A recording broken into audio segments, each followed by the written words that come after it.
express my gratitude to those who came to participate in our round table to discuss a very important subject.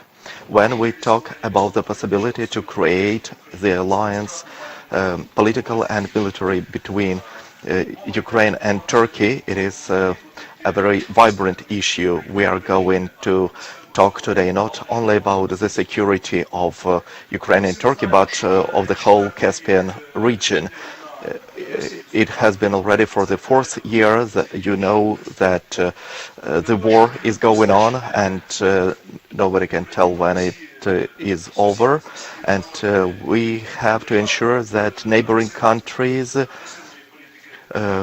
are safe from the aggressive policy of Russia. It is necessary to counter Russian military efforts. We took Turkey.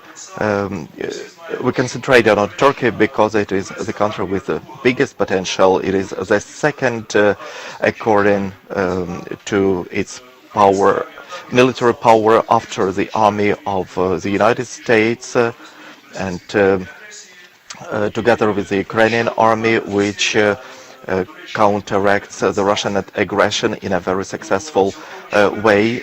If it gives us the possibility to tell that we can create a new alliance in Eastern East, in the Baltic and Caspian region, so that with the mutual efforts to ensure the security and stability in the whole region. This will be necessary for those who live in that region. Beside other military threats, we have only vibrant issues related to environment. Also, we have big problems with economy, with finance, and in general, where there is no stability, there is no development. That's why during this roundtable we're going to tell about what is needed to be done to create safe conditions for living in Baltic and Caspian region, and each of the experts has an appropriate expertise and knowledge, and is willing to express his or her ideas concerning the events that are going on for the fourth year in Europe. And it will be possible of us to prepare the materials of this conference, and on their basis to prepare the offer to the governments of different countries with concrete advice what has to be done to ensure stability. I will present the participants. I offer that we speak for 7 minutes. We have many participants. Everybody has the need to have enough time to speak, and then we are going to work in the mode we have planned before. I want to present Ilya Pavlenko, General Major General in the Chief Staff of the Army of Ukraine. Then a famous Moldovan politician, Ms. Svilai Derin, the third Secretary of the Embassy of Turkey in Ukraine, Denis Chistakov, Deputy Representative of the President of Ukraine in Crimea, then Institute of Strategic Research, Mr. Vyacheslav Potapenko, then Ministry of Transport is represented by a panel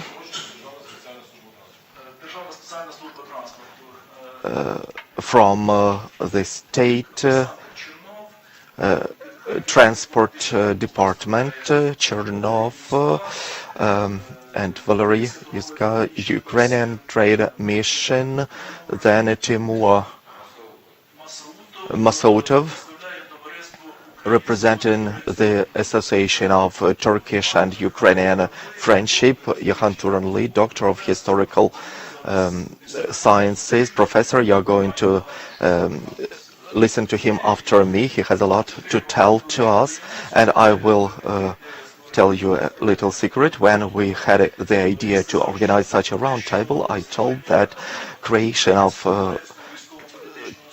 such a Ukrainian-Turkish alliance is a version, an option, and he told me that this is the blueprint.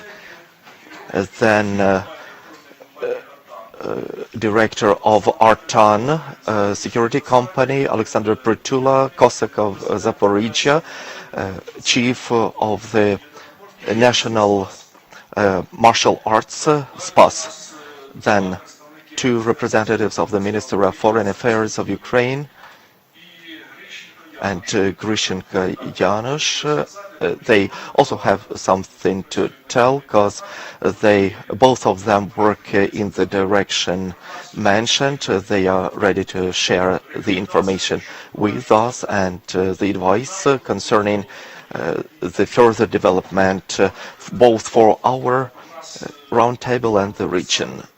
Then Sergei Pasechnik, representing State National Space Agency of Ukraine. Then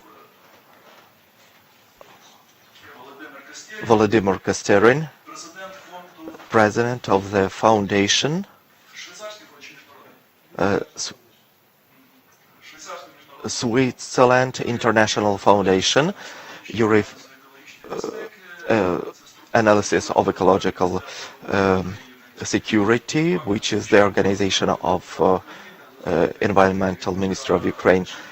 Then representative of the Chief of Majlis of the Tatars. First of all, when we tell about Ukraine and Turkey, what unites us is the Crimean Tatar factor. This is a key issue, and I think that the president of Turkish Republic, Recep Tayyip Erdogan, has more than one told about the importance of support to Ukraine, and he emphasized also the importance of the Crimean Tatar factor and the leading role of this factor in foreign policy. Crimean Tatars are the citizens both of Ukraine and Turkey. That's why we have to protect them from persecution. Those who were captured felt very well what Russian prison is. And Mr. Igor Ostapenko, Vice President of the Institute of Global Policy of Ukraine. Now the floor goes to Mr. Arhan Turamli. He is going to speak from the point of historical and political view. Then Vitaly Marinuzzi will get prepared, and Pan Artem Chigos. All right, the first speeches will take 10 minutes each, 3 speeches, and then you raise your hand. Dear guests, dear head of the round table, Mr. Beresuk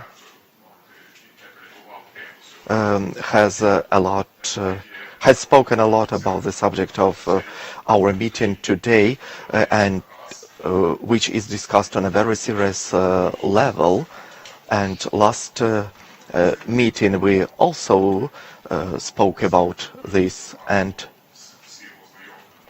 you all know that the Institute of Global Policy is conceptually developing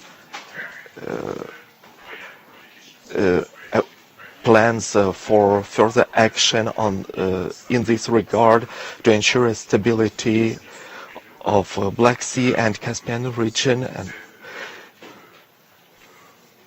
and this merits very big attention from the point of view of international right, and from the point of view of other factors such as Crimean Tatar factor, which plays the key role in the development of solutions of this problem.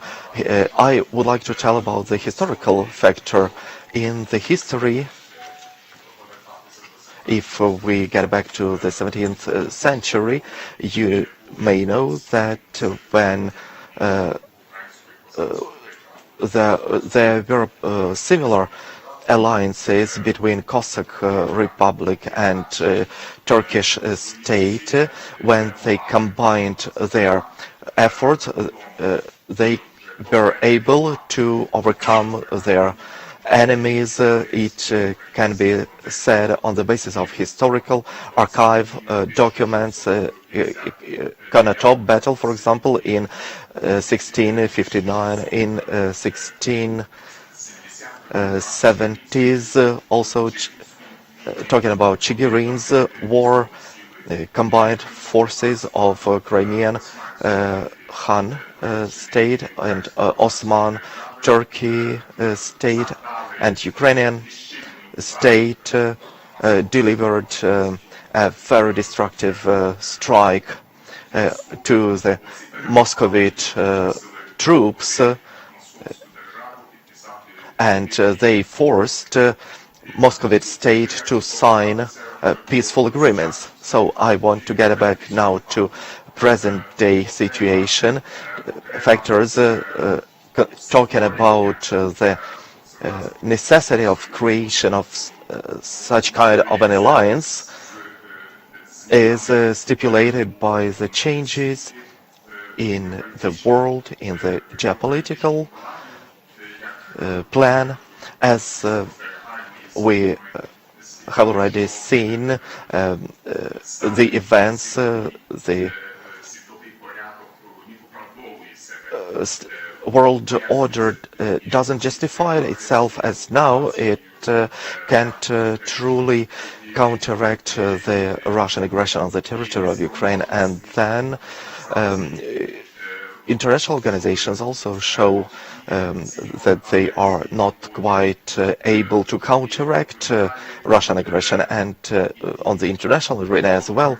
And that's why we start to have the ideas about creation of other organizations, because those organizations who guaranteed or had to guarantee the security of Ukrainian state, they were just unable to fulfill its mission or their mission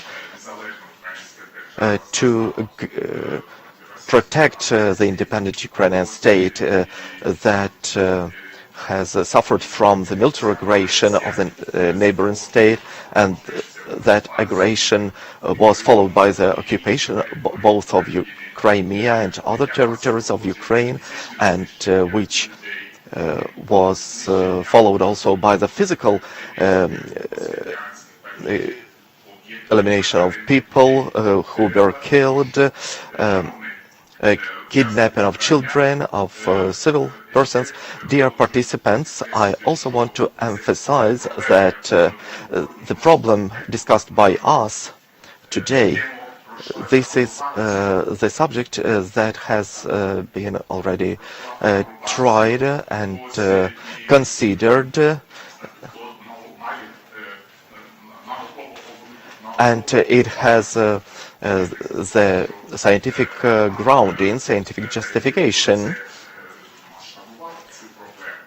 and this problem has been scaled and discussed also on the international level. With us today there is a very powerful, a very important scientist who deals with this problem, with the history of Ukrainian and Turkish relationships in the light of military problems. I know that today he is together with us in online mode, and I also want to tell today in the end of my speech that it is the time for concrete decisions concerning this subject, namely creation of military and political alliance between Turkey and Ukraine, and then to broaden out the whole spectrum of this issue to the whole Black Sea, Baltic and Caspian region. This is the vector, the Black Sea vector of the development of relationship in diplomatic and military and political domain that have been actual for Ukraine for some time. We have about 1,000 years of mutual history, and it's finally the time for us to find a solution for the mutual problem, to guarantee the security of the state, to restore the territorial integrity of the country. And I finally think that this way we can, Turkey and Ukraine, we can both liberate Crimean Tatars from long-time persecution and Ukrainians as well. This is very important for us to finally make a decision and develop, based on this decision, to develop a program for introduction of concrete actions. Thank you for your attention. I thank you, really. There is the president of Dialogues and Communication, Shakimat Boru, who joined us, and in Zoom we are going to have other respectful guests, research for Europe, Doctor of Historical Sciences, Yujiv Hosturk. I also can see the representative of Ingush Committee, Mohammad Tariev. They also are going to join us, and I also think that we will have the possibility to talk to them directly. I invite now Vitaly Maryov, the Minister of the Ministry of Defense of Moldova, 2009-2014. He will represent the political force of Moldova. Дуже дякую вам. Перш за все, я хотів би Hi to everyone, and thanks for inviting me to participate in this roundtable discussions, which I believe are really important, not only the people which are well known and very well involved in this subject, but for everyone, especially for the countries of the Black Sea, Caspian and Baltic region. But one more thing is to say thank you to you as representatives of the Ukrainian people, especially for the heroism and for the legendary fight that you are doing for more than a decade already, not only for the territory and people and life of Ukrainians, but for all of us, the people who are living and want to live in the democracies, in the liberal world, and hopefully that more and more people understand that this is not only Ukrainian fight, it's all our fight.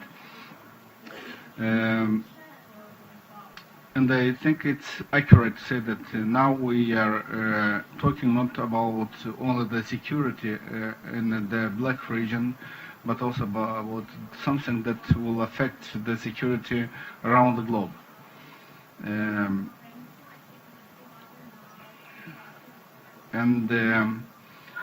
In the 90s, the United States President George Bush, in one of his known very well statements, mentioned that no peaceful international order is possible if larger states can devour their smaller neighbors.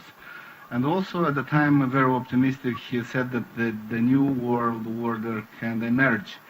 And actually there were a lot of indicators that it could be that in some years we'll have a new order, we'll have a new international order where the rule of law, how he was mentioning, will supplant the rule of the jungle, and I will quote, a world in which nations recognize the shared responsibility for freedom and justice, a world where the strong respect the rights of the weak. Well, unfortunately, at the time, myself being a young lieutenant, being in the US, I strongly, and many of us who are around the table, just coming after the breakup of the Soviet Union, we believed in this and looked forward that we could actually participate in the building this new world. Unfortunately, as we see, Russia, one of the biggest countries in the world, did not saw at the time, and is not respecting something that many of the democratic countries started to build, and not even their neighbors and the natural should be allies. So today's topic, military and political cooperation between Turkey and Ukraine as a factor of stability in Black-Caspian, Black Sea region is very important. And I'd like just to mention a couple of words about European Union importance here in this topic and NATO. And I'll start with my vision that our region, the Black Sea region, mostly concentrated to the Black Sea region, was actually less seen or less important for the big players, for European Union, for a long time. And the war against Ukraine actually and the insecurity that it brought to this region was actually caught European Union and big players, United States, also unprepared a little bit for what is happening here. And the region was more or less stable. Even we had war in 92 against Moldova, mounted by Russia, 2007 against Georgia, but it more or less was seen as a stable region. But because of the war against Ukraine, it was rediscovered and brought to the map and to the necessities on the table of the European countries, and mostly they see that the insecurity in this region brings insecurity also in Europe. And now we are seeing that the European Union is developing and already has approved the new strategy on the Black Sea, how they will deal with the Black Sea region. And it's good that the countries as Ukraine, Republic of Moldova, Georgia, and other countries in the region, which are not part of the European Union yet, the European Union is planning to strengthen cooperation even deeper. And we are grateful as the Republic of Moldova that for the last couple of years we do have a lot of support, and here I'll not talk about also not only military support, but the support in all domains of life, which brings us much closer to European Union, to European values. The same is here for Ukraine, and hopefully the other countries like Georgia will see that they will come back to this path. Also, it's good for the region that Germany and France, as you know, are developing their own strategies for the Black Sea, and I just hope that at the end those strategies will not fight between them or will not be controversial between them, and will have the same aim. But at the same time, as we discussed with some of you before that, it's good that the countries from the region will have their own strategies, and the strategy of the European Union will take in consideration, especially the strategy of Ukraine and Turkey as the two biggest players in this region. And here I don't say Russia, because I'm talking about the democratical players of the place which come together for developing the liberal values and democratic values and the peace, and not the authoritarian states which now actually is Russia. And I see Ursula von der Leyen mentioned that actually it's important that the European Union and countries of the European Union will bring more and more help and will be more and more involved in this region. In that context, I'm sure that political and military cooperation between Ukraine and Turkey, as I mentioned, two major players in the Black Sea region, is one of the major pillars for the development and for the security, for the future security of this region. And how I mentioned, sir, not only Black region, from the Black region that will spread to the Baltic and Caspian region, and we should put them together, actually. That's why I hope that we'll have a very good discussions here in the next hour or so, and I wish the luck, and as we say there in Moldova, unfortunately not all, but most of the people of the Republic of Moldova, Ukraine переможе, and everything will be all right at the end.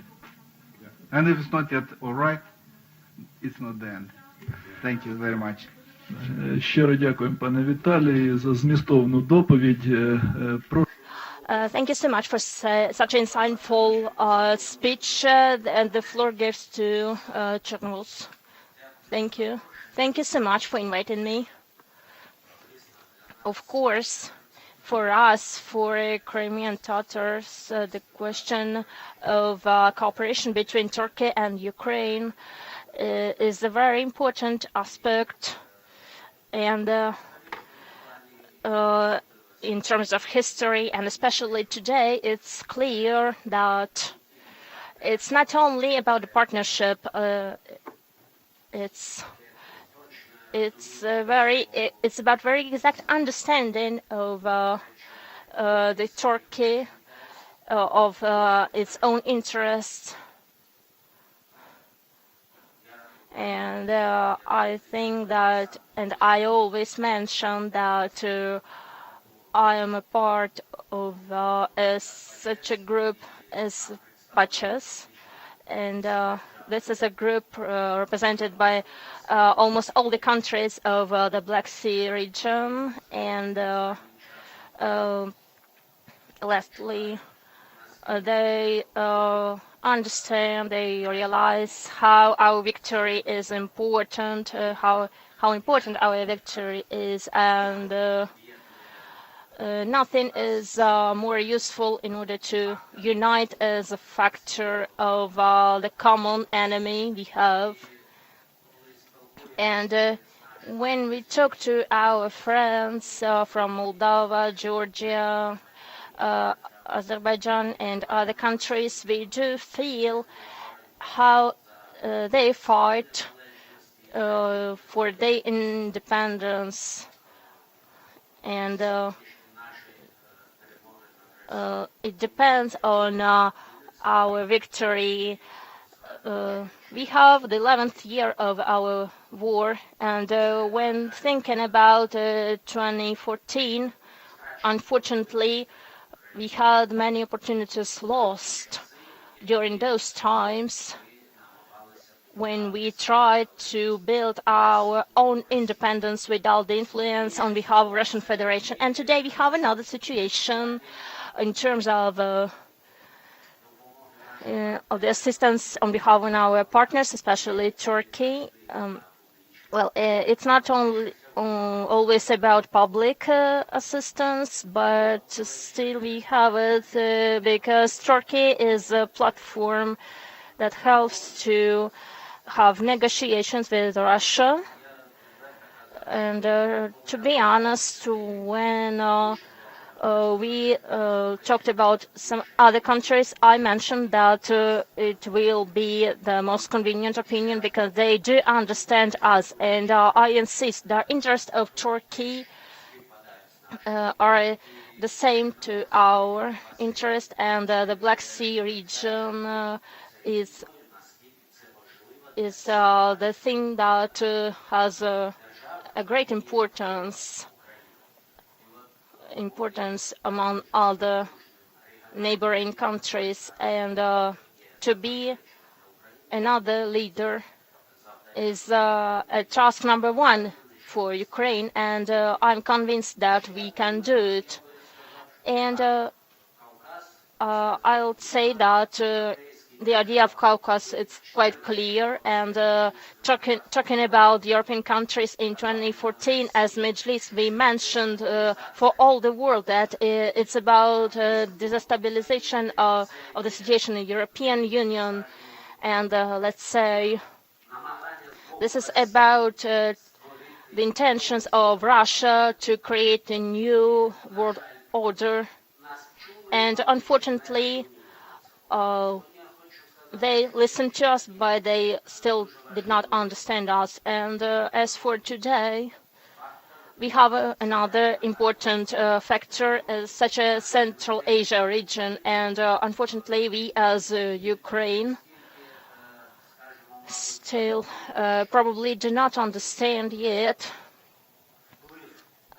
We do not understand the influence of Russia on this region, and probably this is about our gap, the gap in knowledge, because when we speak to those countries, we realize that on the other part there is a lack of such a plan of a long-term attention.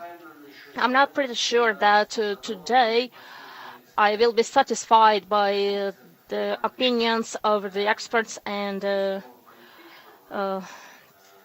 other things in terms of the military union, but still I wish that the fact that we talk about it will reinforce our relationship with Turkey, and of course it will influence on other regions.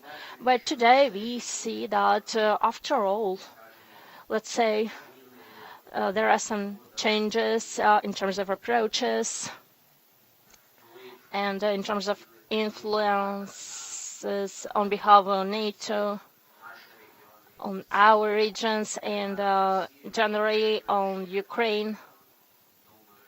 I think that there is still a chance to it, and in this aspect, of course, Turkey is let's say a supportive factor for us in our intention to be a part of NATO. You remember that the last year, you remember the declaration of President of Turkey when he mentioned that he has expectation from NATO and he waits for the invitation on behalf of NATO. So let me thank you again, and I will be satisfied to hear to all the experts, and today the Parliament of Ukraine in our relationship with Turkey has a very clear understanding of how important this relationship is for Ukraine. That's why I'm very happy to represent. I know that we have some other colleagues, but well, today I'll be representing the Parliament of Ukraine because, well, all we, the deputies of the Parliament of Ukraine, do understand our role in the cooperation with Turkey. Thank you so much. Thank you, Artem. And the floor it goes to Yuri Andreychuk, Director of the Center for Strategic Analysis. He'll talk about the common challenges and problems provoked by RAW and possible solutions. And I think that Volodymyr Kostagin will continue with this topic. And then we'll pass to other directions and fields. Good afternoon, dear colleagues. First of all, I'm grateful to the Institute of Public Policy for the invitation. This is the third roundtable discussion, and let me begin with the congratulation in occasion of the Environmental Day, and we have the opportunity to talk about the problems and challenges we have, in particular, as we have the roundtable dedicated to the cooperation with Turkey, and I'd wanna talk about the challenges we have since 2014. We have many challenges in this field, and the basic challenges are the challenge of the Kerch Gulf, where there is a bridge constructed with no respect to the rules. And of course, when the war is over and the international law will be functioning, I think that the role of this bridge will be over. And I think that all of the contamination we have from the Black Sea provoke many problems, and of course it influences on the fact that the Azov Sea got into a Dead Sea, a zone of ecological disaster. And after the explosion on Azovstal, all substances were in the water surrounded this zone, and I think that this is also about a part of the problems and problems we have in that sea zone, because after all, the Dead Sea has a certain strategic importance for us. And I'd want to talk about the Moskva warship, which is now in the sea, and it's bringing a significant ecological threat. And of course, now we're talking about many tons of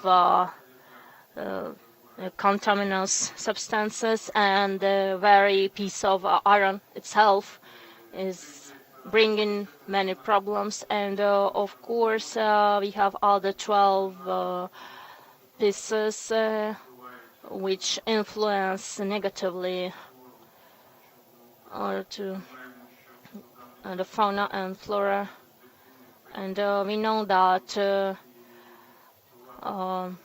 almost 1,000 dolphins are dead, and we find these animals not only in Ukraine, on the coast of Ukraine, but also in Romania and on the coast of Turkey, and this is terrible. And of course we know about the catastrophe, the disaster with tankers, sea tankers during the sea storm, and still we have the situation of a disaster regarding the birds and the seabirds and sea animals.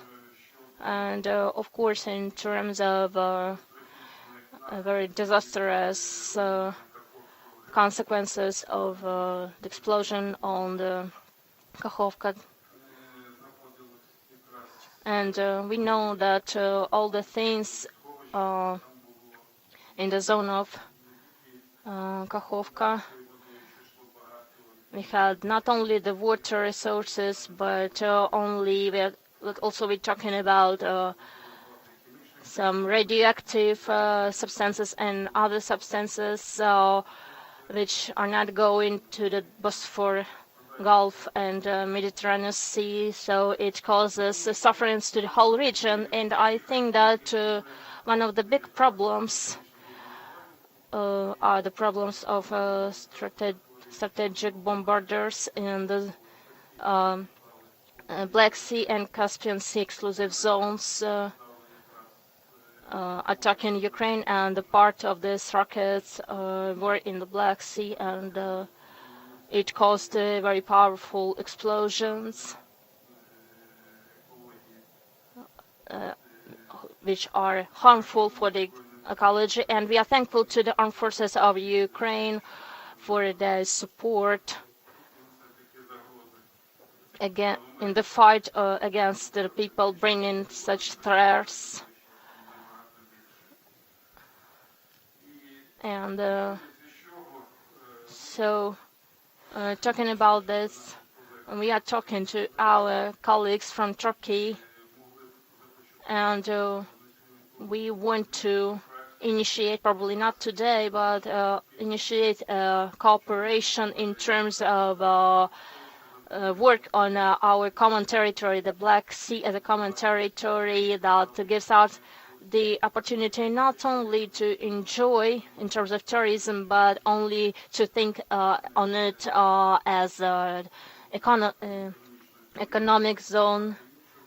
And also we want the war to be over as fast as possible, and we want to do everything we can in order to start probably from today to work probably in certain things, because in order to reconstruct, to renew everything up after such horrible consequences, probably we'll need even 100 years or dozens of years, and it causes a situation of sufferance to the whole region, both Turkey, Romania, Bulgaria, Moldova, and Ukraine. And we know about it.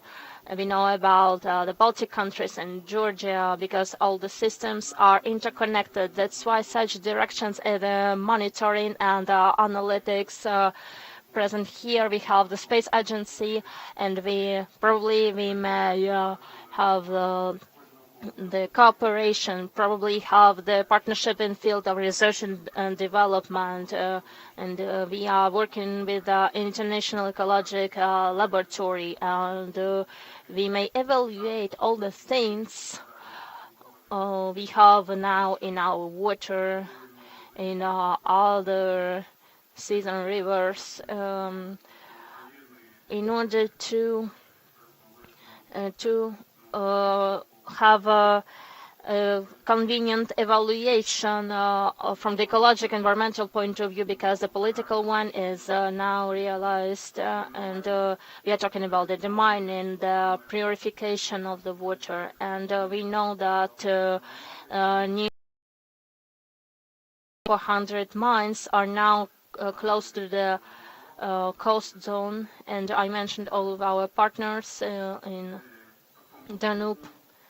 And we have the work programs we may conduct. We are talking about the programs, the humanitarian ecology and the recovery, and many, many other programs which may be useful in the sense. So I'm always on the idea that the ecological security is one of the basic directions we may work in. We are talking about the food security, the economic security in this field. Thank you. Thank you, Yuri. Volodymyr Kostegin. Thank you. Що варто вже було включитися комусь із тих, хто в Зумі. Там є у нас пан Юджель Остюрк і є Магомед Тарієв, бачу. Прошу. Дякую за слово. Ми, як фонд скорочення ризиків, вже співпрацювали і співпрацюємо з Туреччиною. Це відбулося ще у 2012 році, коли Мевлют Чавушоглу був президентом ПАСЕ, потім він був міністром закордонних справ Туреччини, і ми тоді робили доклад в ПАСЕ, то, що стосується скорочення ризиків і розробки моделі скорочення ризиків для стран ПАСЕ.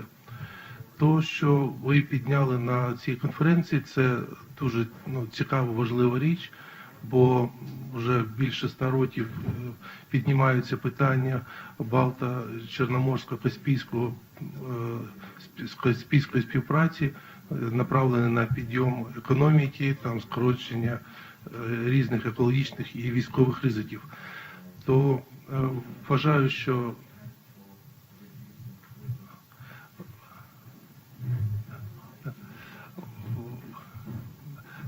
що буде дуже добре, коли ми зможемо зустрітися і обговорювати питання майбутньої України і Чорноморського басейну після війни, яку роль він буде відігравати взагалі в світі, в світовій економіці і в світовій екології. Олег, я вам...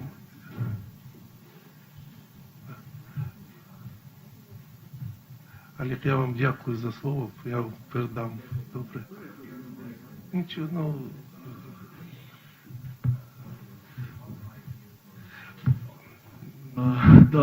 дякую. Спасибі, пане Володимир. Там якийсь технічний збій з перекладом. Юрій Михайлович, попросіть, будь ласка, щоб... Sorry. Yeah.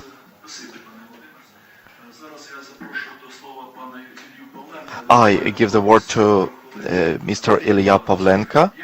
Yeah. Everything works all right with the translation now. Those who are in Zoom, who is ready to talk, we are going to give you the possibility to speak. Mr. Professor is going to speak English. I greet everybody present in the Baltic and Caspian and Black Sea region. There is a number of problems that influence the security issue. Ukraine is very interested in cooperation with Turkey. The role in NATO, the economical potential and political situation, Russian expansion and militarizing of the region. Russia is militarizing Crimea and the Black Sea very actively, namely due to the deployment of rocket systems, due to Armenian and Azerbaijan war, cyber attacks and a whole set of actions for destabilizing the situation, possible hostilities between Armenia and Azerbaijan. Turkey has opposite interests. Turkey for Ukraine is not just an important military and economical partner, but also a partner for building the security architecture. Cooperation with Turkey will allow Ukraine to strengthen the flank on the border with Turkey, to diversify defense issues. Steps welcomed by Ukraine concerning the cooperation with Turkey means support of initiatives for Crimean Tatar issue, raising of security issues in Azov Sea region, lobbying of security strategy of NATO, exchanging of intelligence data as for the situation in the Black Sea region, development of defense sector in namely anti-air systems, space, defense of space together, and the occupation of Black Sea region from Russian military presence to reduce geopolitical strength in that region. We are currently doing a lot of actions to demilitarize the Black Sea after especially it worth mentioning some of them like taking again the control over Zmini Island and many others. So the first of stage of Ukrainian special operations was the creation of safe corridor for trade fleet. It was the strategic task that permitted us to deblockade the trade fleet for trading wheat in many countries. In the beginning, the main task was not to allow Russian soldiers to disembark on the Ukrainian territory.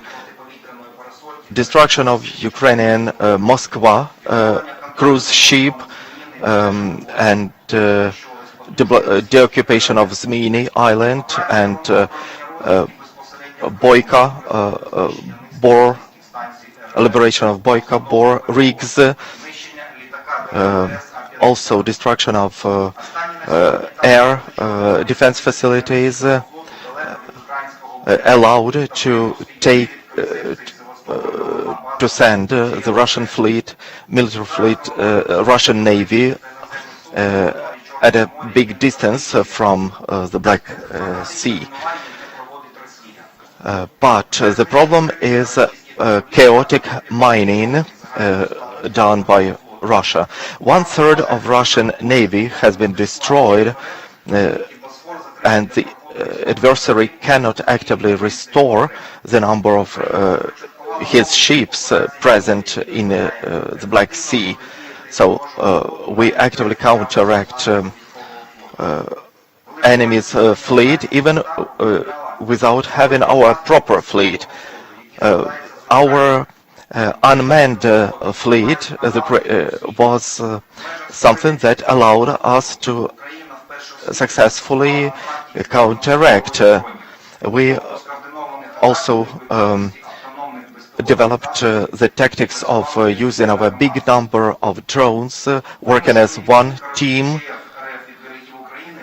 and withdrawal of Russian Navy from the coasts of Ukraine gave us the possibility to abate the Russian warplanes in the Black Sea region. One of the Black Sea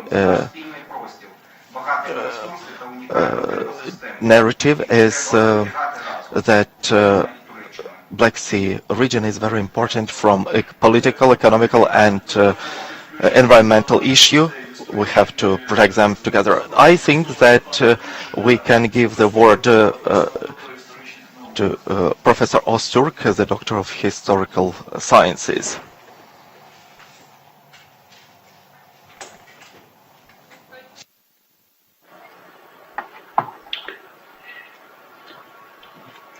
Hello, everyone.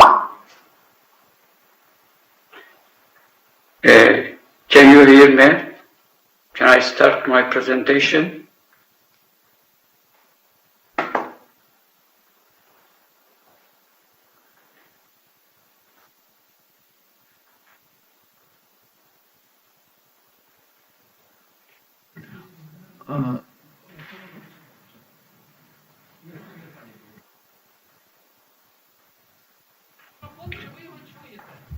Yes, yes.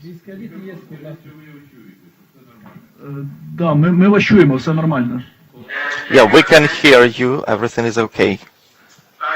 I hear everyone. Can I start my presentation? Окей. Many greetings. My presentations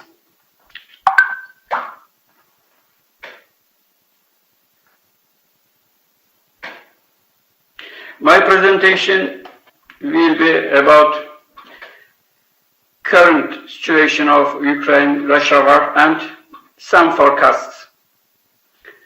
The Ukraine-Russia war is the most important war of the 21st century and a turning point. War politics, especially the war that led to the restructuring of Eastern Europe, will continue to have an impact for at least the next 50 years. The cause of this war is Russia's attempt to rebuild its imperial policy. The Russian imperial system didn't end with the Tsarist regime. It entered a new and more modern phase with the Bolshevik Revolution.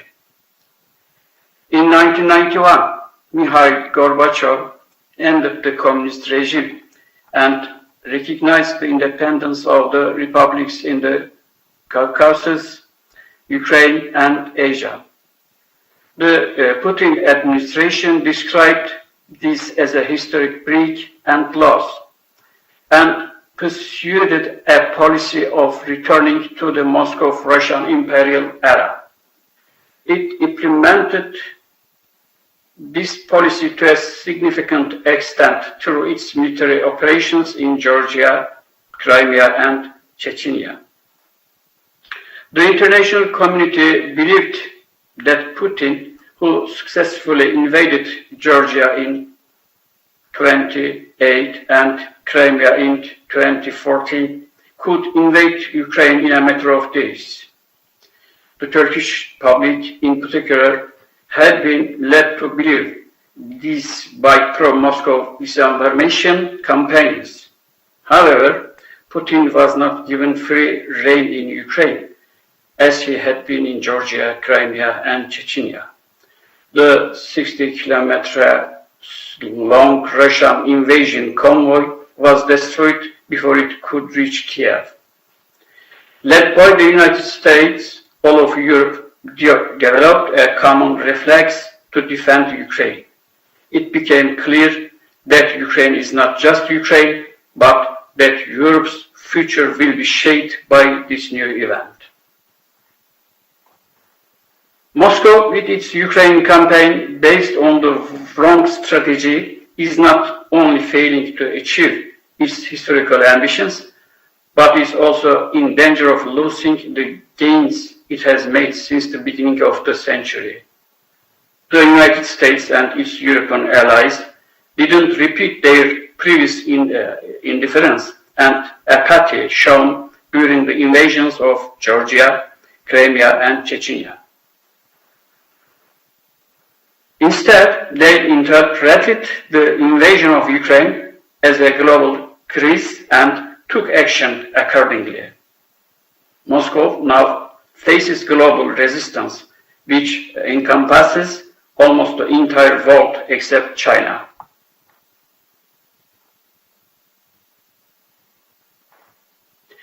Putin's Russia has put diplomacy aside and prioritized the use of military force, achieving considerable success in this area. However, this policy backfired in the recent Ukrainian crisis and ended in failure. Ukraine's steadfast stance has been a key factor in determining the attitudes of Poland, Sweden, Finland, and other Baltic countries towards Moscow and Europe. Bringing the Baltic region under the NATO umbrella alongside Ukraine to form a united front against Moscow is no longer a distant dream or idea. It has already been put into practice and the progress has begun.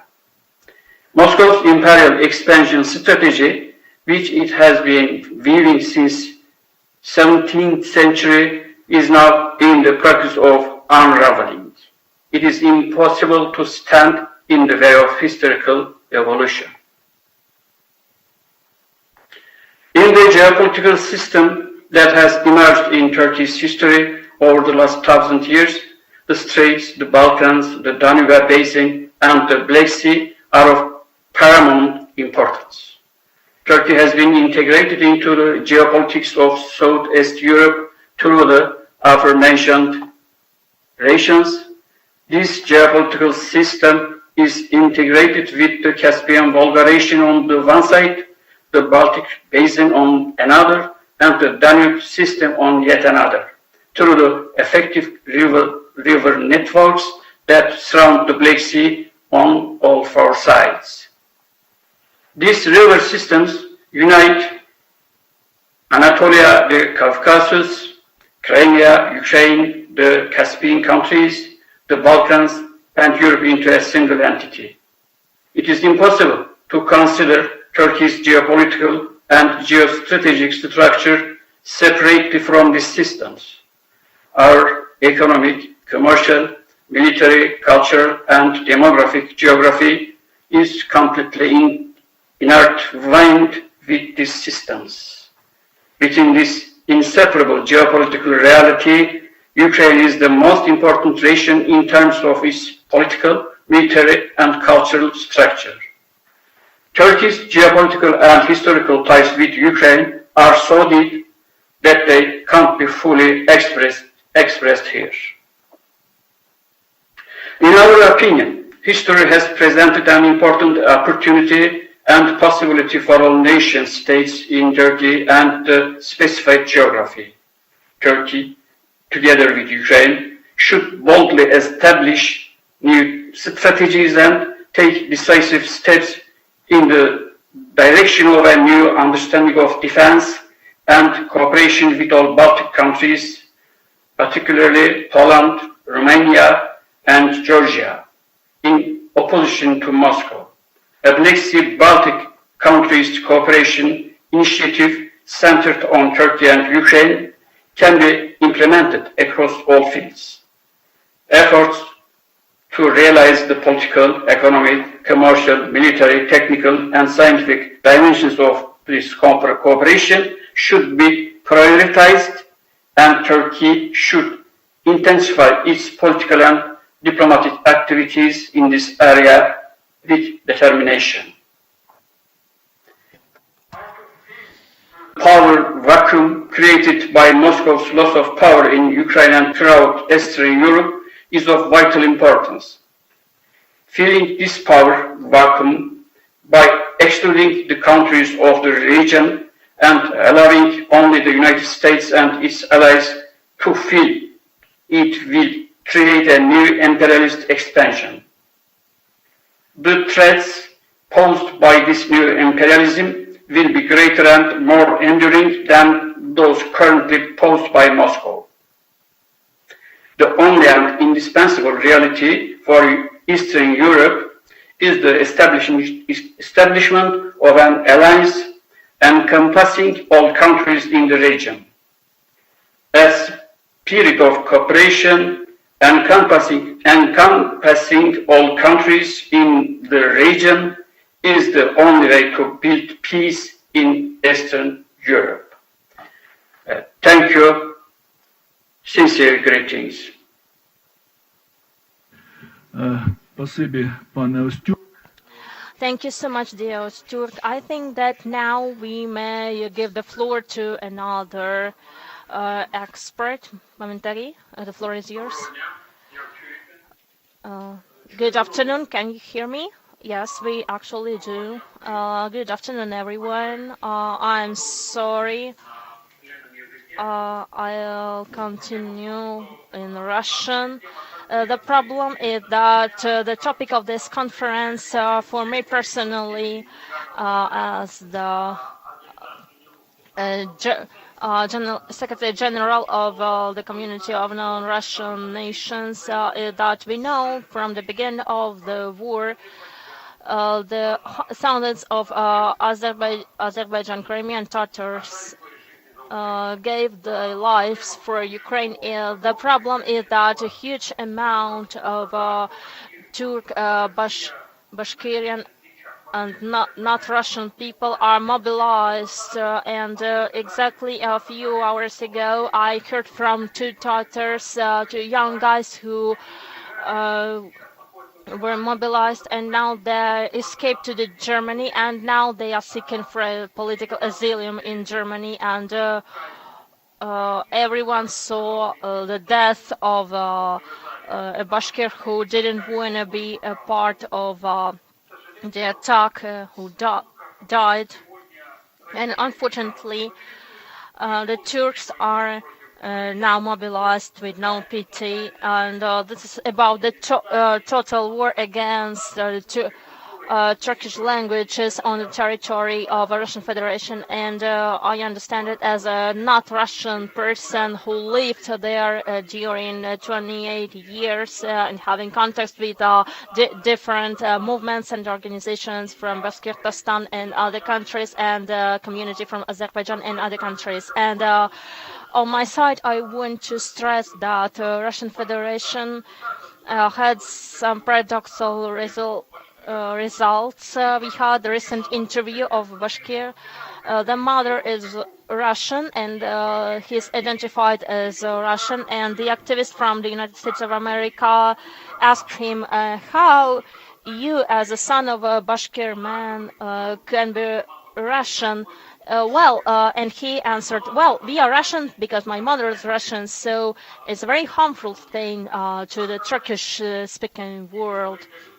On the other side, if we talk about the people, we want this cooperation between Ukraine and Turkey, which is vital, could give a huge part of the attention to ordinary people, at least in order to support the representatives of Turkish nations to avoid the mobilization.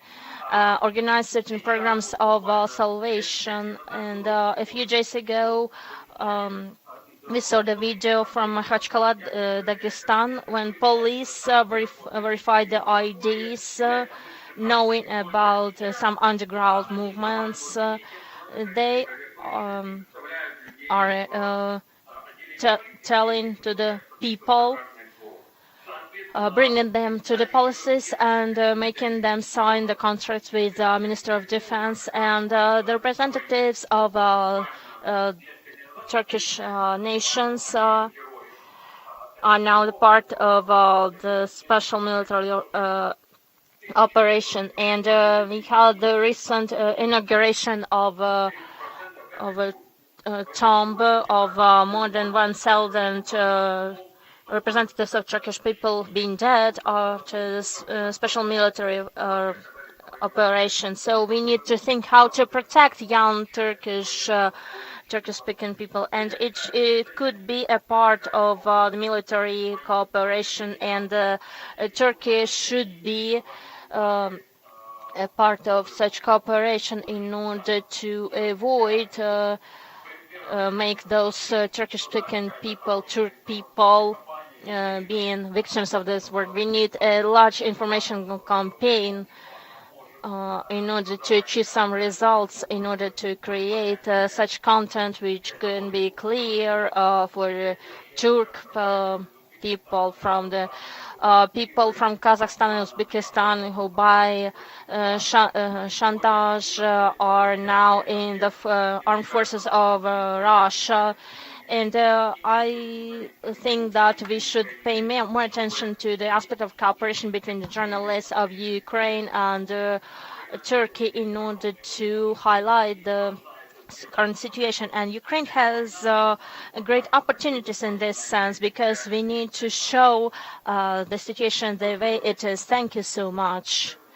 Thank you so much, dear Magomed. And now I want to give the floor to Alexander Petula. He asked me about it. And Vyacheslav Potapenko, please be prepared. Wishing you health. Thank you, Valery, for inviting me. to such an important roundtable discussion. As I represent the Cossacks and Kazakh culture, I want to say that here in Ukraine we have misinterpreted history in the part of Moscow. The Cossacks, who are the Cossacks? The Cossacks are the people who were always against Turkey, and I'm very thankful to the people who talked about the historic perspective. I want to dedicate special attention to the military pillar of the cooperation, the military union. First of all, talking about the relationship between the Cossacks of Zaporizhia and the country as as a pillar for the modern Ukrainian state. The relationships with the Ottoman Empire have started during the times of Sahaydachny, and we know only about the conflicts and military achievements, but we didn't know about the agreements and agreements on the cooperation and commercial agreements, and we should learn from positive aspects, and we understand that after the times of Kanashevich Sahaydachny, the state of Kazakhs was created, and it had relationships with many countries, and the hetman of those time could win thanks to the military assistance of Tartars, and the Tartars as allies of Ottoman Empire of course brought many victories, and Bogdan Khmelnytsky sent many ambassadors to Mehmed III, and they had 3 different agreements, and the Cossacks were allowed to make the bases and commercial centers, and this is about an indicator of the fact that the Turkish state recognized Ukraine. And of course, we have many things in common, not only in times of Bogdan Khmelnytsky, but also in times of Doroshenko, Petro Doroshenko, and of course, we do remember about the agreement of Korsun with Turkey in 1666, and 10 years after that. Yuri Khmelnytsky participated in such historic processes, and the history says that it was not a good hetman, but 3 victories thanks to the support of Turkish people and Tartars were the victories against Russia, and the Philip Orlik had 2 agreements with Ottoman Empire, and in 1710 the Ottoman Empire was in the war against Moscow, and unfortunately there was no stability. And after the Ottoman Empire was destructed, the Cossacks founded the Zadunayska Sich, and it was important for Cossacks to create a precedent of the transit of Cossacks, and there were only 6,000 Cossacks, and of course, when talking about the modern situation, military situation, we need not only the military but only economic and social pillars. And we, as a SPAS Federation, the Pan-Ukrainian Federation, had a large history of cooperation with Turkey in terms of education. And before 2014, we launched the mechanism of cooperation with Turkish music band of 600 drummers, and this band visited Ukraine, and we had the plans to found a festival because in Turkey there is a kind of a fight that has a status of immaterial patrimony, and of course, when talking about strategic things, we're talking about the control over the strategic resources, because of course it will have a huge influence on transit of goods to Georgia and Turkey, the retention of Russian expansion, because when we are together, we are very strong, and when we are talking about fucking Russian, it's really true. And of course, we have educational and other pillars, and of course, Turkey should be ready for it. And if we are talking about the southern part of NATO and talking about the military assistance, is truly important. I'm from Zaporizhia region, and we have some positive project there. And Ukraine has a great experience in field of the fight against fucking Russian, and of course it can be very helpful to NATO and other partners. And we have many interests in common. And I want to conclude. I think that the cooperation between Turkey and Ukraine not only about strategy. And I'm convinced that we should use those things we've been working on, because we have about the possibility of the cooperation. But the popular diplomacy is already constructing some partnerships, and Turkey is not enough, because here we have the question of the union between the Baltic and Black Sea region, because we have the precedent. We have the project of mono-solidarity, the project of Yuri Zhirvitsy from Gdansk, and we conducted several forums.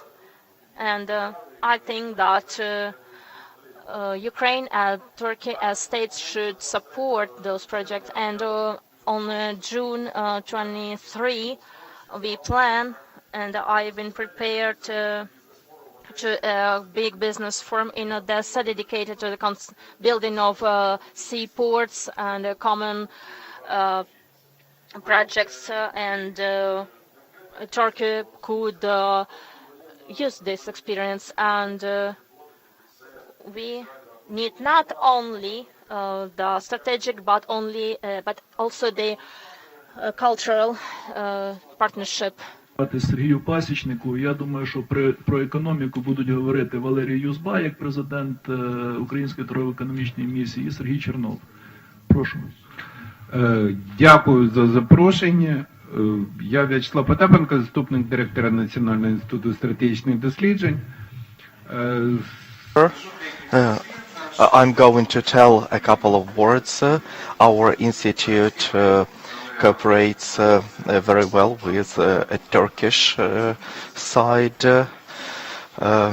For example, from Turkish Security Forum with Azerbaijan partners, with the Crimean Tatar community, with expert network for Crimean platform. I think this is a very important direction for Ukraine, and in new geopolitical circumstances and global structure of security, global institutions created after the Second World War, United States of America are reconsidering their role in Europe, other countries as well, concerning, and for Ukraine it is very important to organize local partnership when we are talking about alliances about Euro integration. We understand that geography works as it should, and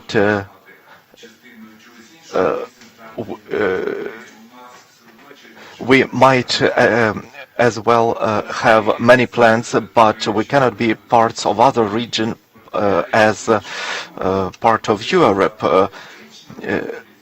In historical field, there were different things, but regional unions at present, both in security and economy sphere, are very important. I think Turkey at present is a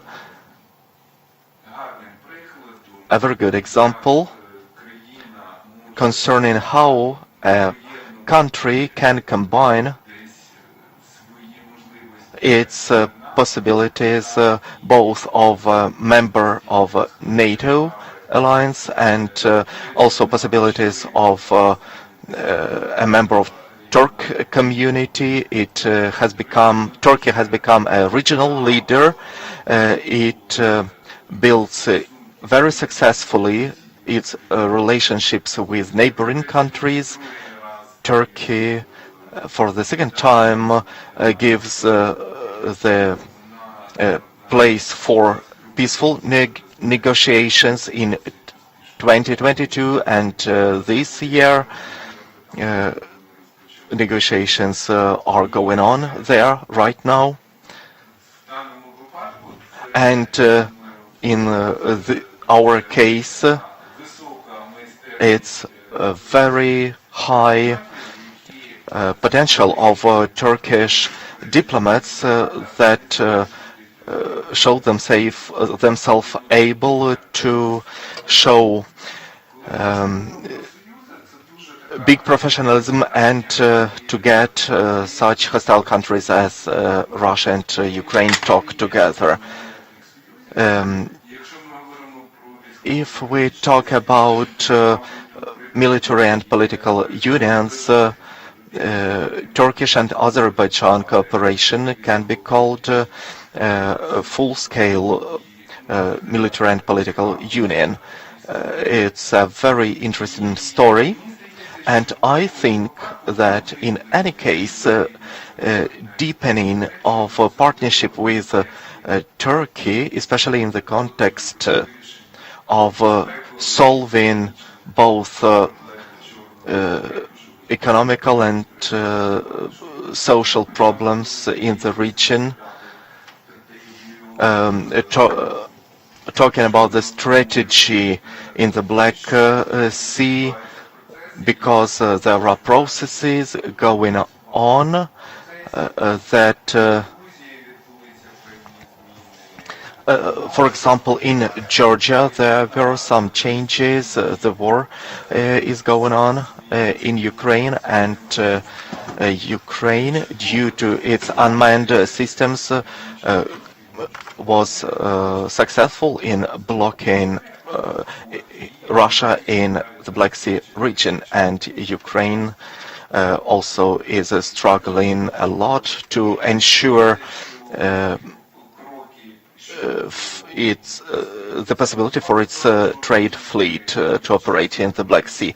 Economical cooperation, cultural cooperation, especially on the basis of the contacts of Crimean Tatars, Crimean and Turkish Republic.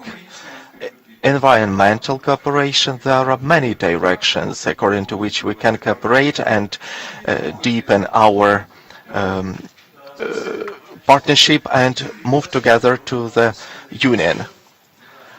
Sergei Pasechnik has prepared his speech. Thank you very much for your invitation, the possibility to speak. I represent Space Agency. I'm retired major. I worked both in United States and in India, and if we talk about the situation in which Ukraine is now, vis-a-vis to a big aggressor who doesn't recognize any rules in waging war, this was kind of a policy of Russia, who has prepared for a long time, has been preparing for a long time to the war, and it didn't want Ukraine to make part of any union of any alliance with other countries that could give Ukraine the possibility to counteract Russian aggression. And when we talk now about possible alliances, in particular with Turkish Republic, I would like to remember a quotation of Lord Hamilton saying that Britain never has enemies or friends, it has just national interests. Now we have to also talk about national interests that coincide in many fields with interests of Turkey, peaceful use of Black Sea region, peaceful use of trade routes, peaceful use of energy sector, and so on and so forth.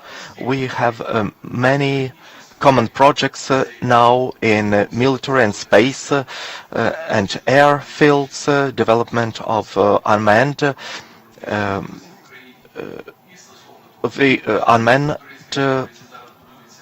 things. You know that Turkey is building production capacities in Ukraine.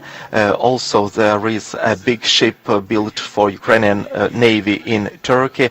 We can give you many examples, allowing us to tell that we have many common possibilities of cooperation that will allow us to strengthen the military positions both of Ukraine and Turkey in the Black Sea region. And here I would like to tell, as the representative of Space Agency, we can use many R&D findings of the Turkey Republic. We can offer our potential for future projects that may, in case of creation of such an alliance, deepen such kind of interaction. We can be mutually useful both for Ukrainian and Turkey side. And to end with, I would like to tell that the perspective of such an alliance, we talk about political, economic, we have big perspectives, and we have to develop them, to talk about them. I think that our cooperation will be very useful for both sides. Дати слово ще нашим гостям із Зума, там буде. And now the floor is given to the president of Georgian BB Legal Georgian company and the former director of the International Department of National Bank of Georgia and the defense right. And Patahutnashvili, please get prepared. Thank you so much, Oleg Valerievich, for the opportunity to give the speech. And I'd say that every time when I got prepared for your events, I think that on the topics I should mention, and when I listened to you, it reminded me on a very good British joke about the sir who saw the servant. The servant said, Thames is upper. Take it easy. Sir, the level of Thames is 10 meters more. Take it easy, the sir answered. And the servant opened the door. Sir, you see the Thames? And it reminded me about the fact that I was the trade representative from 1993 when I was director of the department in the Ministry of Foreign Affairs. I heard about the 4 corridors, about the cooperation in the region, and the guys from the Foreign Ministry know about these reports, who read these reports, and I have the impression that the Ministry of Foreign Affairs and the corresponding institutions of a cabinet of ministers never read the things written 10 or 15 years ago, and we want to invite something new instead of something old. Of course, we know that Kazakh is from the Polovets language, an ancient Turkish language, because those nations were very close to each other. And it was tragic, but the first Kazakhs were Kyrgyz, Turkish nations, but not Ukrainian. And now let me say that a week ago I got back from Turkey, and I heard so much Russian language in Istanbul. Well, I never heard so much Russian language. Let me say that this is about the Temis, sir, because I think that I wouldn't mention the question of commerce. Let me come back to the question of the agreement of free commerce. Agreed probably 15 years ago, and we have the process of ratification of this agreement. And let me say such a thing. I was in Konya. It's a city in Turkey, and there was a big manufacturer there producing the military stuff, many things of the military field. I had a meeting with the director of this enterprise, and he said, well, listen, we have no direct agreement with the Minister of Defense of Ukraine, and what do you have? Well, probably some third and fourth partners, subcontractors. Well, let's think, people. So I have a proposal to you. Probably the next time we will invite people and ask, because we should continue, because the topic itself, and I totally agreed with another speaker who gave a very good example of the cooperation with Azerbaijan Republic, with a strong definition of position. And of course, Azerbaijan is a Turkish-speaking society and nation, but we have the Tartars community. And let me say such an interesting thing now in TV. Akim Galimov have a very good series dedicated to the falsification of Ukrainian history and the history of Azov region and the history of Crimean Tatars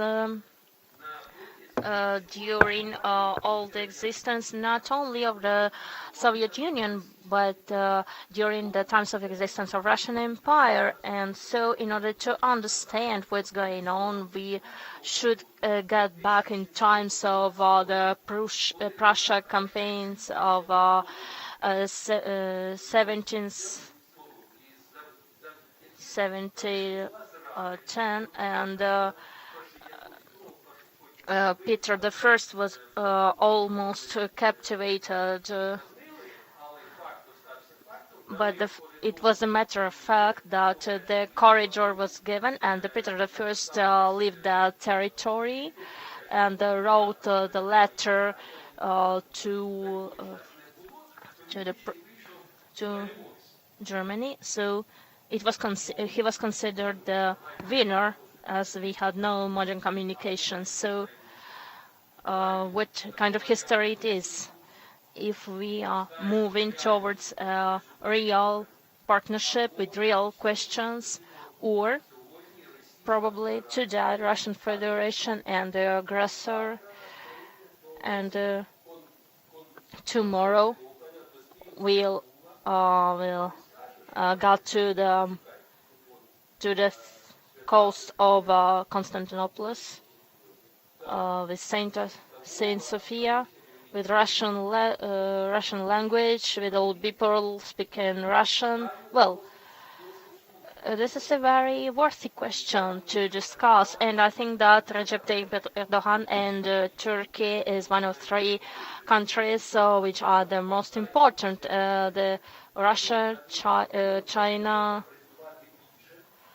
Turkey. We should work more in this field, and we should see if we have on behalf of the foreign ministry, if we have the structure of cooperation with Turkish state, how to work, and I didn't find anything, and this is true, and this is true.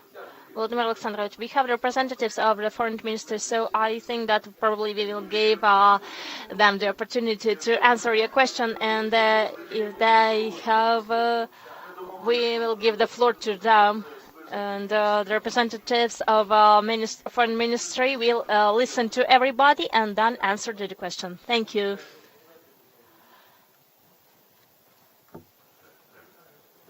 Good afternoon. Well, my colleague will be talking more about the field of security, and I want to talk over the dialogue. And our dialogue with Turkey is very active. It's very long-lasting dialogue. In many fields, it's a good example of the dialogue, and we have a constant and unwavering support of the sovereignty and territorial integrity of Ukraine on behalf of Turkey. And we are very grateful to Recep Tayyip Erdogan, the president of Turkey, for it, because this very constant approach is about the stability and stability of the approach. And Turkey is one of the countries in the, who supported Ukraine in many resolutions from 2014. In all the resolutions for Ukraine, all of these resolutions were supported by Turkey, and many of these resolutions the Turkey was one of the co-authors, and it's really important. If you talk about the period, we are talking about 10 years, and it's important. And also, it's important to mention that within the framework of not only international organizations such like Paris and the United Nations, but within the framework of Ukrainian initiatives, that Turkey is a very active country, and it's really important in the current situation and in general. And we can mention the Crimea platform if to talk about the question of the occupation of Crimea, if you talk about the topic of the situation of Crimean Tatars, because the International Crimea Platform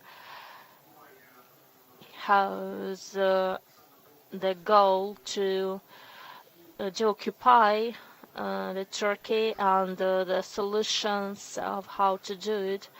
And if we talk about the security, we have the Black Sea Security Conference, where the Turkish state is very active actor, and that's why here we have lots of questions about the cooperation, the direction, etc.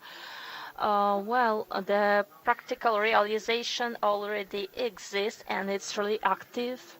If we talk about the demining action, we have the initiatives of the countries of Black Sea region, such as Turkey. If we're talking about NCM, it's a triangle initiative of demining in Black Sea, and we have the discussion of the cooperation with Ukraine and Bulgaria and Romania and Turkey. And in this case, we are talking about the fact that Turkey is a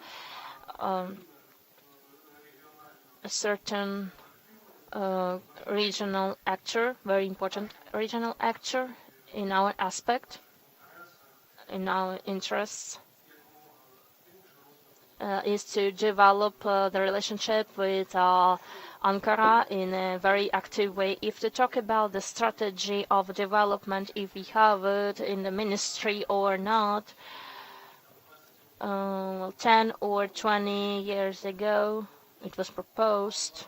I think that Valery, as a very precise person understand that one of the indicators of long-lasting processes is the system of approaches, despite of certain processes taking place in the country or outside of the country, and we have different visions and approaches, and it takes the elaboration of different approaches, and in some cases the understanding is more obvious. And in this case, in particular, Turkey is a country that has a very transparent relationships with us. That's why I think that in this period it's enough to understand the situation we are now having. Thank you, Janusz. And now I give the floor. Грузії. Now I give the floor to the representative of Georgia, Badinashvili. I hope you hear well me, so I can begin. And I want to begin from the old ancient Roman phrase, si vis pacem para bellum. That means if you want to have a peace, please be prepared for the war. This pragmatic and wise aphorism of the ancient Romans has held great practical significance throughout the history, and it is all the more relevant today, particularly concerning defensive alliances in the Baltic-Black Sea region.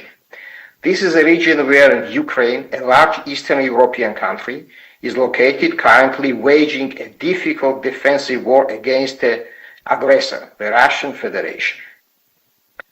The experience of the last 35 years, a history of wars and conflicts initiated or initiated by Russia, shows that the policy of concessions, appeasement, and friendly relationship with it does not work at all. On the contrary, Russia cynically exploits every weaknesses and immediately attempts to seize the resources and territories of its neighbors under the false pretexts, such as protecting its borders, the Russian-speaking population, or national minorities in the other countries. This is well understood even by the global powers such as United States or European Union. And of course it is well known by neighboring countries such as Ukraine, Moldova, Georgia, Azerbaijan, Chechnya, or Syria, and others. As for the global politics, everyone clearly remembers the consequences of the word of the reset policy and concessions made towards Russia. Despite close, even very familiar relationships with Russia, Ukraine fell victim to Russian aggression in 2014, when Donbas and Crimea were seized, and in 2022. We witnesses are full scale when the Ukraine witnesses a full scale invasion under the pretext of the protecting of Russian borders and Russian-speaking population from Kiev. And Kiev is a city which you remember prior to 2014, almost the entire population spoke Russian language. This provoked a storm of indignation among people of conscience, including the Russia itself. This history once again reminded the world about Georgia, which Russia invaded in 2008. At that time, the world remained silent, which enabled Putin to launch the aggression of 2014 and subsequently the aggression of 2022. Based on the foregoing, it is clear that the Russian Federation, as a factor of the regional destabilization, operates according to the so-called Primakov doctrine, deliberately solving destabilization and inciting conflicts in the Baltic-Black Sea region to gain political and economic advantages and exert pressure on the neighboring countries. Russia is respecting only strength that is equal or superior, and only that strength remains vigilant and fully prepared. This is clearly demonstrated by the example of the Baltic states and Poland, which have been less affected by destabilization and chaos due to their NATO membership.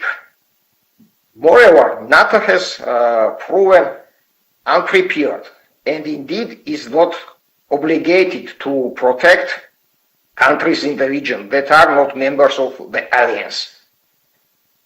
This is precisely why the question of an alternative military defensive alliance focused on maintaining stability in the region becomes acute. Weak attempts to create a non-military union in the Black Sea-Caspian region were made as early as 1997 with the establishment of Guam, involving Georgia, Ukraine, Azerbaijan, and Moldova. But this association lacked a distinct military defensive character and was devoid of the real military power. A potential alliance between Ukraine and Turkey in terms of military strength would not be inferior to Russia or even to the CSTO, ODKB, treaty organization.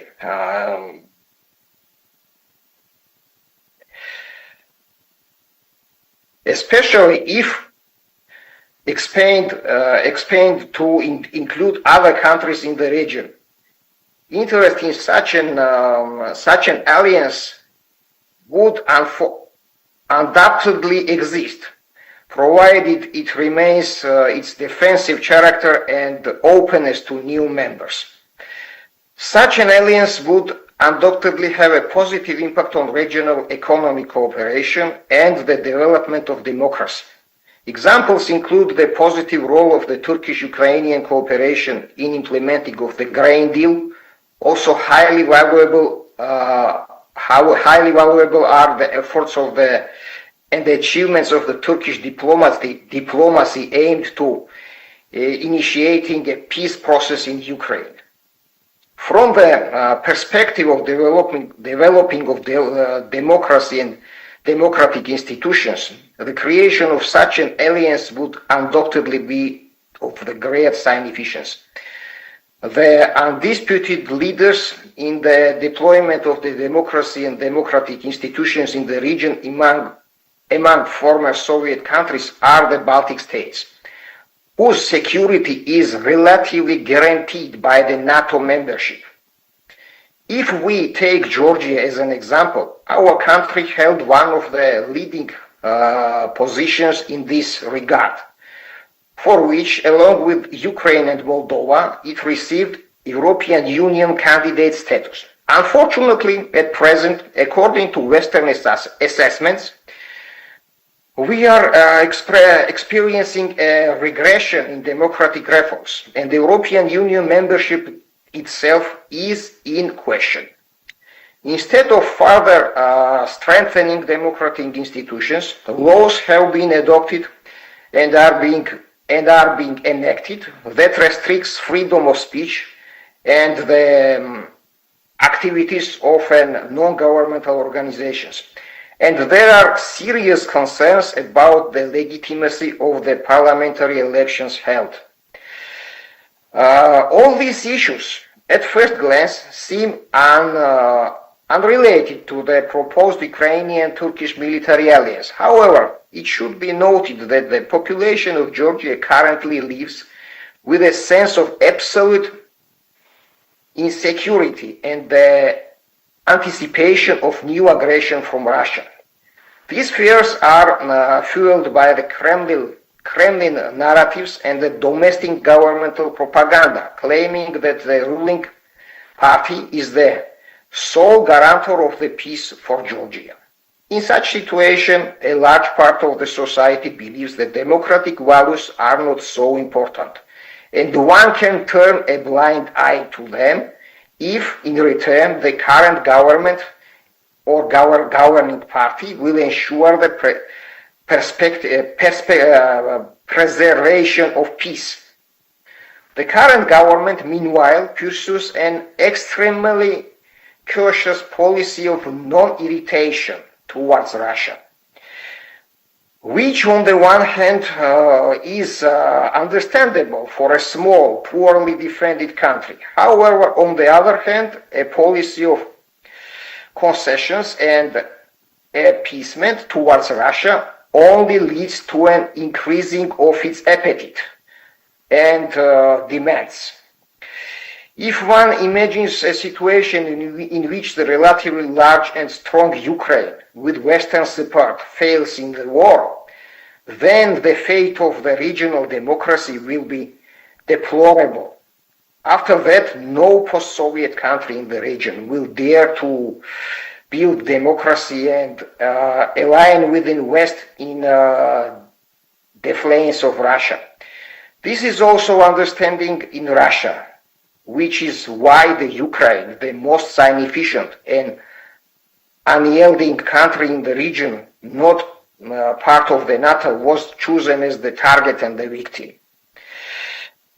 A new alliance would create a new balance of powers and would enable countries in the region, like Georgia, to consider joining this alliance as an opportunity to achieve the stability and security in a very unstable environment, and consequently to build domestic democracy more effectively and stably. Based on this, it can be concluded that the proposed military alliance could positively influence the development of regional democracy, including the Russia itself, which maybe at last would be compelled to shift its focus to the internal development and the building of the democratic institutions. Thank you. Дяді Мадлуба Батонопата. Зараз запрошуємо до слова. And now the floor is given to Sergei Chernov. Konchuk, please get prepared. Thank you so much. First of all, I want to give thanks to the Institute of Global Policy for the invitation, and I want to give thanks to the former speaker and all the people said that the genetic types of our nations and as well as the types of economies are similar. But the question of the use of such types, we should analyze it in order to avoid the errors. And let me give two examples of how we should use them. In Turkey, during the last 40 years, the quantity of population was doubled, and gross domestic products also grew. And Turkey is one of the 20 countries with $10,000 for a person per capita, and with here in Ukraine we have the same structure of the economy that Turkey had in 90s. And we studied the format of Germany during many years, and of course today many people talk over the user's experience in the Black Sea region, but this experience should be interchangeable and complementary, and we should study all of this expertise, and many of the reforms conducted we can conduct even during the wartime, being complementary. And of course due to the geographic situation of Turkey and the Ukraine, they are similar because we are talking about the cross of a few different strategic lines. And of course Turkey, in case of Turkey, there is no pretensions to the territorial integrity, and such a secure and stable hub in Baltic and Black Sea region, of course, could give the opportunity to change the situation and in the future too. And even we had the agreement in 2020. It was an efficient one, but this agreement was never, and many speakers mentioned it, and Valery Yuzba, it was not a priority, and here probably we need to make an emphasis that it should be a priority, and of course it should be a long-lasting one, a pragmatic one, a practical one, and of course it should use such directions and pillars we share with Turkey. And I think that in such a situation we should create a few platforms. Of course, the defense platform. And today we mentioned, and of course it's a matter of fact that a Turkish army is the second in the NATO after the US. But if we take the armed forces of Ukraine, even though it's not a NATO member, it's a very efficient one, not in terms of numbers, but in terms of efficiency. And this is about the first platform, international platform, that should be efficient in such a harm. And another thing is the unique single economic space, and we should use the results and steps we take with Turkey in order to use such economic model. And the third thing is the political reflection of the parts of our cooperation. Today I heard that there is no such a thing. Well, I'm not a professional in such a thing, but I believe to the experts, and if we have no results, it's worth the thing to do them. And the third thing, we should create a common body in order to identify the external policy in the Black Sea region in order to coordinate the common action. And if it was a constant body, and between the entrepreneurs and the unions such as SPP and other bodies and in Turkey as well, I think that we should have such a contact, and entrepreneurs should make their affairs, and between the civil societies we already mentioned such a thing, because the popular diplomacy is really important. If we have a good use of this tool, it's a very efficient tool. And let me conclude with a chronological factor, because everything can be over, and let me make you remember about it. So here I want to thank you, Mr. Konchukivsky, President of the Society of Good afternoon, dear colleagues. Let me mention, because I'm here in this forum, and why the question of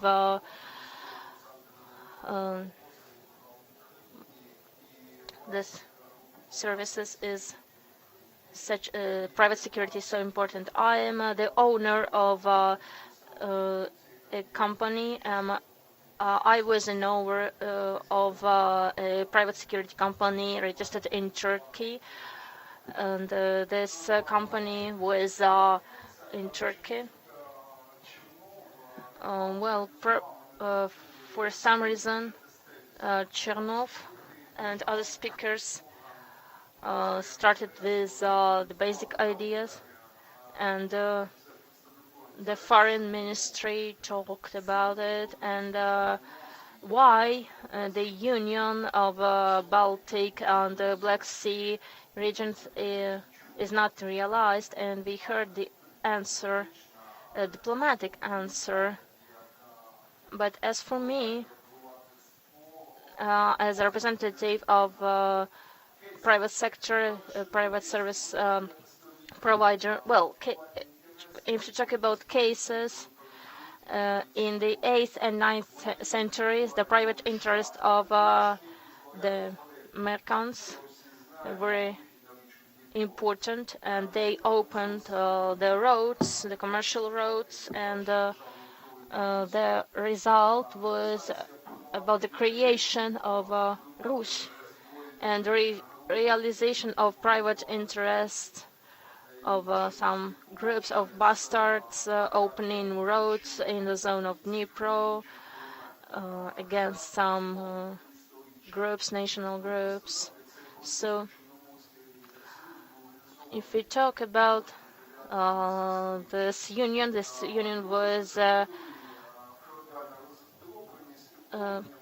was realized, and of course we are talking about the invasion, the feudal invasions in 16th and 17th centuries, the Cossacks,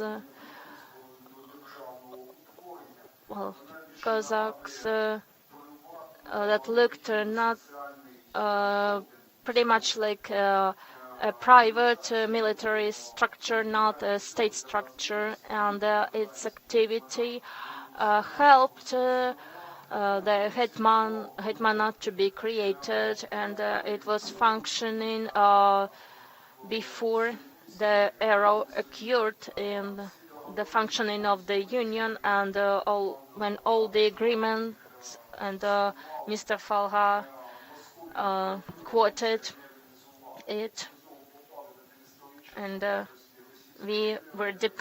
after that we were under the Russian dependence. In 90s, after we got the independence, the business sector, the development of business sector and the business in the field of security was developing with a Turkish one, and the military services and this market of 2,500 was not a market for us, and there was a big state corporation. In 2020, 2021, we are not talking about 2015 and 2016, the invasion, and we could fight against the first attacks, so-called Kiev campaign, and more than 20% of the reaction against this attack was on the shoulders of private persons who acted against with the private arms, and we were the witnesses of the situation. So in 2022 we showed that the private person with weapons can be an efficient one, and to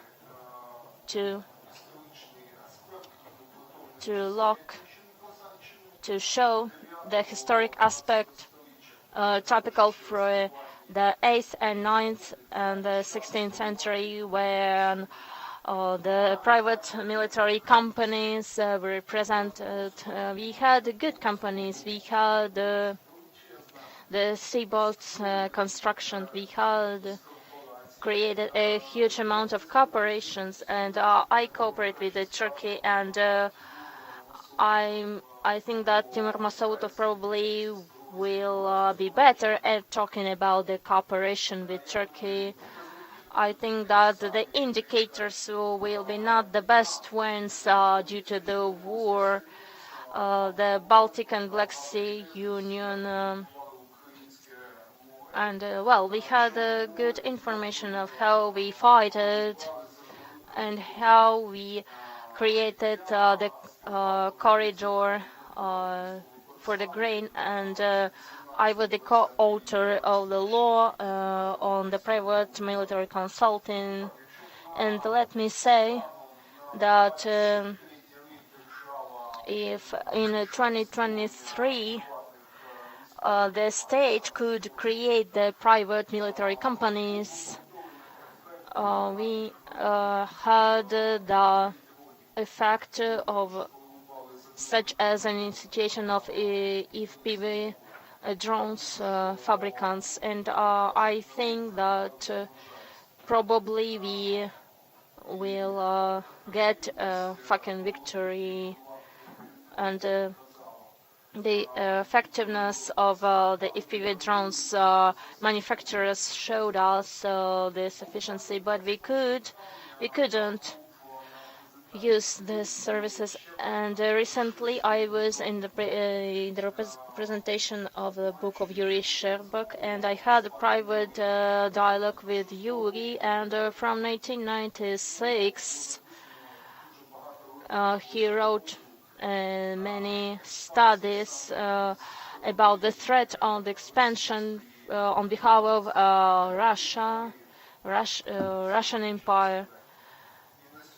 And as for today, the private services market in the field of military service, if we get it with the Turkish one, which we join, we may create the alternative in order to increase the effectiveness of the armed force both in Ukraine and in Turkey. The manufacturing of the weapons is permitted, but the private military services are forbidden in Ukraine. And I don't want to talk about the private sector in the world, but still Ukraine is present in this market from many years. Well, I concluded. Thank you. У нас We also have to listen to Abdul Jalil, Mr. Masoudov, and we have a couple of representatives of diplomatical corps. They are going to tell something to us, and to Mr. Moskvitin Yuri. Thank you very much.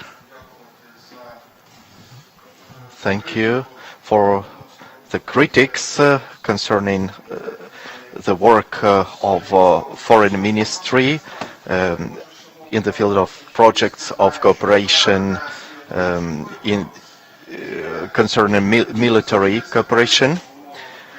Unfortunately, it's not always useful under the conditions of war to talk about military cooperation projects publicly.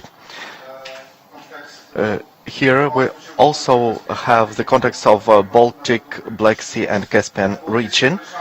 Baltic states, Lithuania and Latvia gave us the amount of aid that equals to 1.6% of its whole their whole budget, and our diplomatic work laid in basis for that. Let me make a short speech about our round table. To end war and to start peace, Turkey remains our strategic project. I mean, on the 16th of May and development of cooperation in Turkey, we rely not only on military but also on economical and trade field. Turkey can use its influence on Iran, for example, to ground the inappropriate character of its cooperation with Russia, to make Iran ban to deliver components and equipment to Russia. Also to develop the peaceful use of Caspian region. But unfortunately, for the last 3 years, we see that Iran actively cooperates with Russia. Also, by using the Caspian routes, we also encourage. We are grateful to Turkey for giving us the ground for negotiations with Russian part, but we have to witness that Russia continued to have complete uninterested character, a completely uninterested attitude towards peaceful negotiations. Thank you for your attention.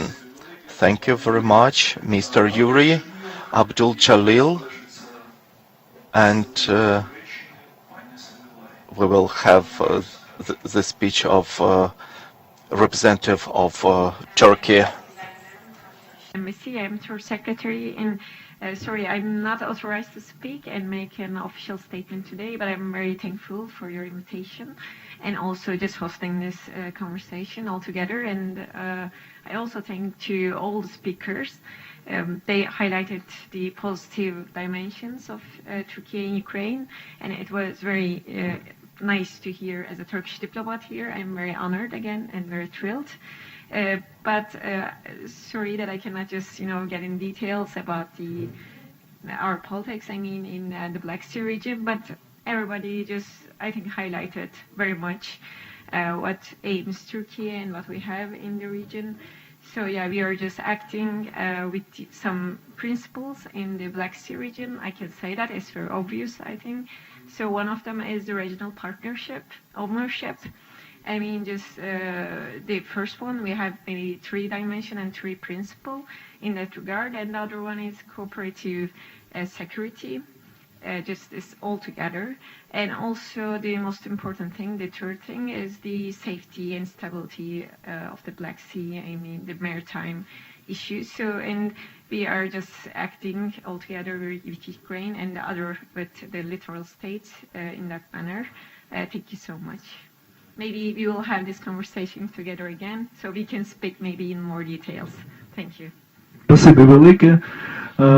Абдул Джаліл, і я думаю, що все-таки пану Тимуру хоча б декілька. Well, Abdul Jalil, and at least a few words to Timur Masutov as representative of the community of friendship after the speech of the representative of the Turkish embassy. Well, Abdul, and then in order to conclude, the floor is to Timur Masutov.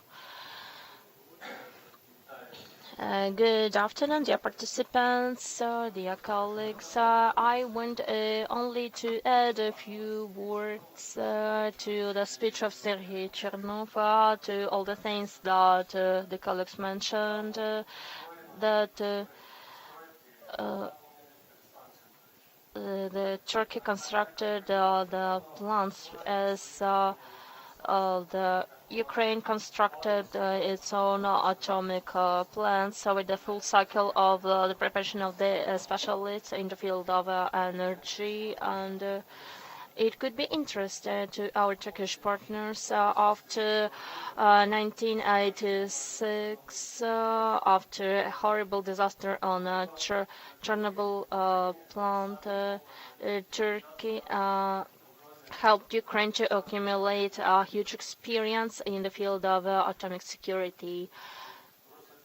And this is only about the remark to the speech of Sergei Chernov. Thank you so much.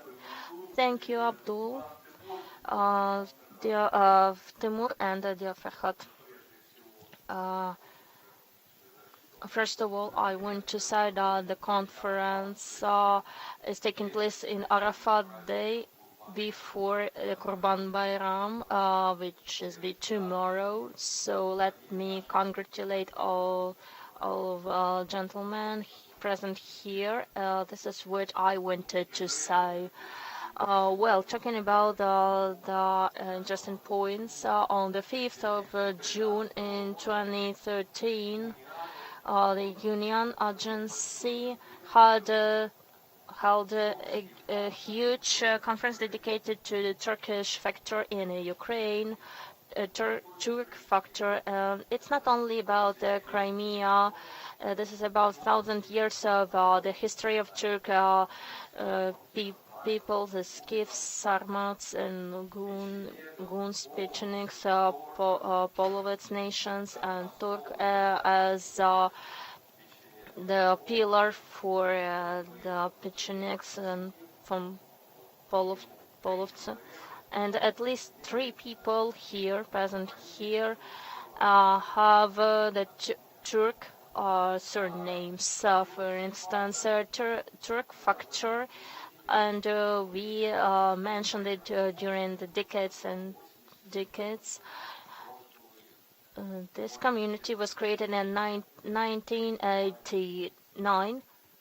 We dedicate our job to Turkey. In 1992, we participated very actively in the inauguration of the Embassy of Ukraine in Ankara, when the first ambassador was Igor Turansky, and Kimare Zeybek, the minister at that time, participated very actively in the inauguration of the first Ukrainian embassy in Ankara in 1993. And from this time, so we constantly fighting. I'm sorry for the word.